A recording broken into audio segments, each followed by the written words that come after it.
digwydd? Siân Melangell Dafydd ydw i, a dwi'n yma heddiw yn yr wyl fel rhywun sydd yn ysgrifennu barddoniaeth a ffuglen, ond hefyd fel rhywun sydd yn athrawes yoga a meddwlgarwch a myfyrio. A na le newn ni ddechrau, fi'n credu, y gair na, meddwlgarwch. Mae'n awgrymu bod lot o bwyslais ar y meddwl. Ydy hwnna'n gam arweiniol? Mae o'n gam arweiniol. Falle beth dylen ni ddweud ydy bod ni'n dŵad a'n sylw gofalgar at gynnwys y meddwl. Ond bod ni ddim o gwbl yn trio gwagu'r meddwl na tawelu'r meddwl, ond bod ni'n sylwi beth sydd yno. A bod ni ddim yn sylwi efo beirniadaeth ac yn dweud dwi'n yn hapus efo'r syniadau yma neu dwi'n yn hapus efo'r teimladau yma dwi'n teimlo ar hyn o bryd, bod ni'n derbyn nhw, bod ni'n gweld nhw. A chydig bach fel clirio'r ddesg. Dwi'n gweld beth sy'n yna, a wedyn does a ddim rhyw bapurau cudd o dan rhyw fwndel yn rhywle. Mae o'n catrefn ar pethau, a dwi'n gwybod beth sy'n yna. So, ble mae hwnna'n mynd â ni o ran untidy desk, tidy mind fath o sylw sy'n cael ei wneud yn aml? O, bosib, ie. Ie. O, dwi'n bosib wedyn ddella i wacau'r meddwl o gwbl? Ni'n cael cymaint o bwyslais ar hwnna, ond falle bod e ddim yn bosib? Na, dydy o ddim yn bosib. Mae o yn syniad sydd allan yn y byd bod ni drwy feddwlgarwch neu drwy fyfyrio yn gwacau'r meddwl, ond camgymeriad ydy hynny yn llwyr. Beth rhaid derbyn ydy mae job yr ymenydd ydy meddwl. A weithiau mae'r syniadau neu'r meddyliau'n dŵad yn gyflym iawn, fel ceir, traffig, prysur.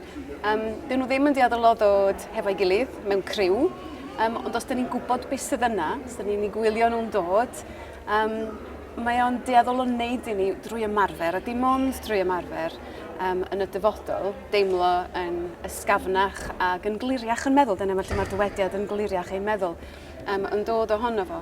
A mae rhaid iddo fo fod yn ymarfer, wedyn ni heb yn anffodus a meddwl bod o'n di digwydd, just efo'r un tro yna. A bod ni'n ymarfer fel hyn, nid yn angenrheidiol er mwyn teimlo yn zen, ac yn ysgafn ac yn glir rwan, ond pan ddawn ar rhyw broblem neu sefyllfa anodd, neu gorbryder, neu banic, neu ddamwain, neu rhywbeth sy'n gwneud i ni ymateb efo adrenalin, bod ni'n fympwyol yn ymateb hefo'r meddwl clir na, achos da ni wedi bod yn ymarfer o fel paratoad. Mae gymaint o bethau llai holi, mae rai fi ffrwyno'n hynna. Just un sylw, oedd na bwysles ni'n newydd ddod mas o'r sesiwn ar beth i ti'n sôn nawr, ar y corff. Ia, diolch beth am hynny. Ie, a beth oedd y pwysigrwydd hwnna i ti, achos nes ti godi hwnna'n benodol wrth gadeirio? Mae'n benodol ddiddorol i fi, achos bod fi wedi dod at feddwlgarwch trwy fyfyrio yn rhaddodiad yoga. Ac wrth gwrs, dyn ni'n meddwl am yoga pan dyn ni'n ymwneud â gwersi i gychwyn fel disgyblaeth y corff. Ond yn hanes a gwreiddiau yoga, dim ond 3 symudiad i'r corff oedd yna, a mae yna gannoedd wedi'w datblygu ers hynny. Wrth astudio'r yoga go iawn, mae rhywun yn ffeindio taser symudiadau yoga i gyd yn mynd ar ei gwyliau, fasau yoga i hun ddim callach. Achos mae yna gymaint o agweddau eraill i yoga sydd yn fwy creiddiol.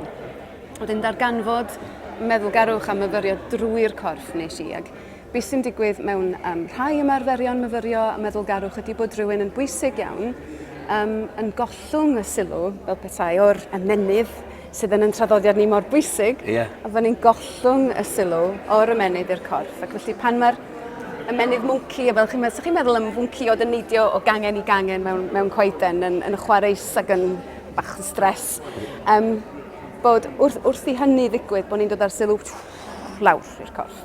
A beth sy'n digwydd, mae'r ymenydd yn gwneud be mae'r ymenydd yn gwneud, dyn ni'n mynd nôl i fyny fan eto. A dyn ni wedyn yn garedig efo ni'n hynny, yn mynd bob lawr, nôl i'r corff.